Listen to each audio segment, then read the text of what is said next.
The Python Speech Recognition Library is an easy way to quickly get started incorporating speech to text in your Python projects. To install it, just type pip install speech recognition. After that, we can go into VS Code and import speech recognition as SR. First, we make an instance of a recognizer that we can use to start recognizing audio by typing the recognizer name, then equals sr.recognizer followed by open and closed parentheses. Then we will listen to the default microphone by typing with sr.microphone followed by parentheses as source followed by a colon. Then after a tab, we will type audio equals recognizer name dot listen, then in parentheses source. This will listen to the first phrase and then extract it into audio data. Next, to see what the audio recognizer actually thought we said, we can type try, then print the audio we spoke by typing the recognizer name dot recognize underscore Google, then audio in parentheses.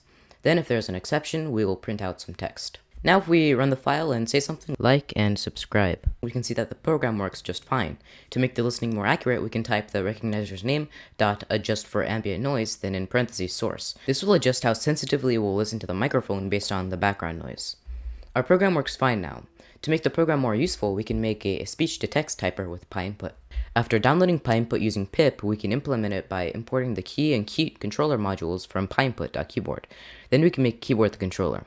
Finally, we can just type keyboard.type, then in parentheses, the recognizer name .recognize underscore Google audio. Now if we run the code and open up a text editor, we can see the words that we were saying, hello, being typed. Thank you for watching. This has been a quick look at using the Python Speech Recognition Library.